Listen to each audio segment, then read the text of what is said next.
జై సాయిరామ్. అందరికీ నమస్తే, అందరికీ గుడ్ మార్నింగ్. మళ్ళీ ఒక కథ చెప్పుకుందామా?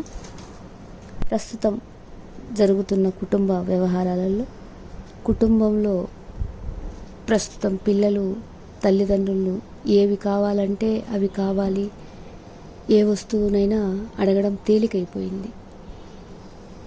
పిల్లలకి ఇవి అవసరం ఉందా లేదా అని కూడా ఆలోచించకుండా తల్లిదండ్రులు పిల్లలకి ఏ వస్తువు అయినా సరే వాళ్ళకు కొనివ్వడం జరుగుతుంది. దీనితో పిల్లల భవిష్యత్తు మీద చాలా ప్రభావం చూపుతుంది.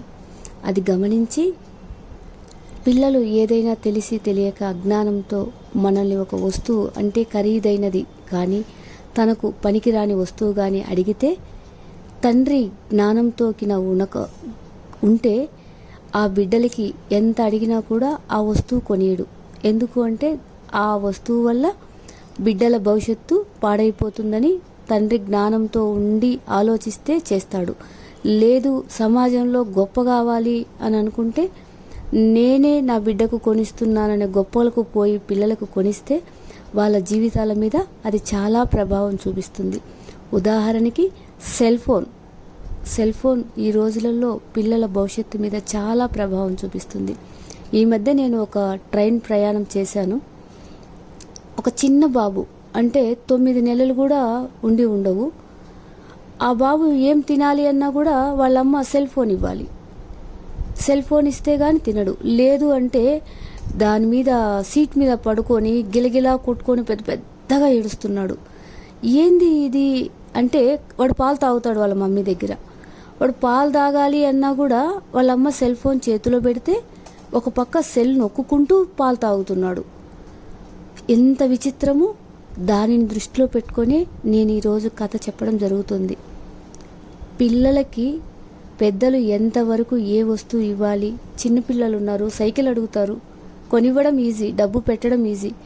దానివల్ల పిల్లలకి ఏదన్నా చిన్నది జరిగితే మళ్ళీ బాధపడేది మన తల్లిదండ్రులమే.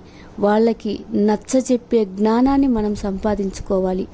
ఇది అడగొచ్చు, ఇది అడగకూడదు, ఇది నీకు పనికిరాదు, ఇది నీకు అవసరము అనే జ్ఞానాన్ని మనం పిల్లలకు ఓపిక చేసుకొని మనం చెప్పి వాళ్ళ నోటితోనే ఇది నాకు అవసరం లేదు డాడీ మమ్మీ అనేటట్టుగా మనం పెంచుకోవాలి. అంతేగాని మనకు పనులకు అడ్డం వస్తున్నారు, వాళ్ళకేదో కొనిస్తే వాళ్ళు పక్కకి వెళ్ళిపోతారు అనే భావనతో మనం పిల్లలకి ఇచ్చాము అంటే రేపు అదే వ్యసనంగా మారిపోతుంది. సెల్ ఫోన్ మంచికి ఉంది, చెడుకు ఉంది.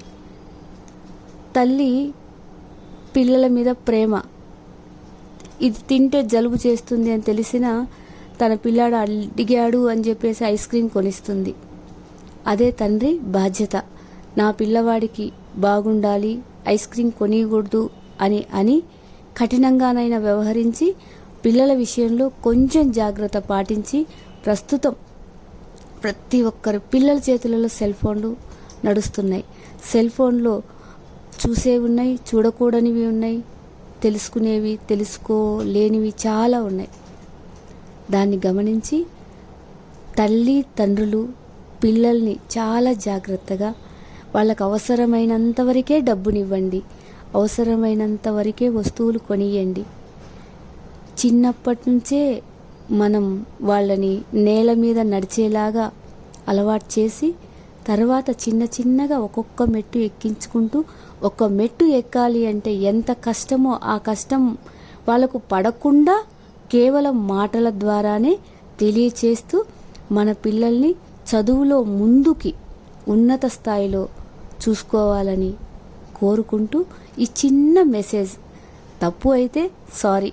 Thank you Sairam.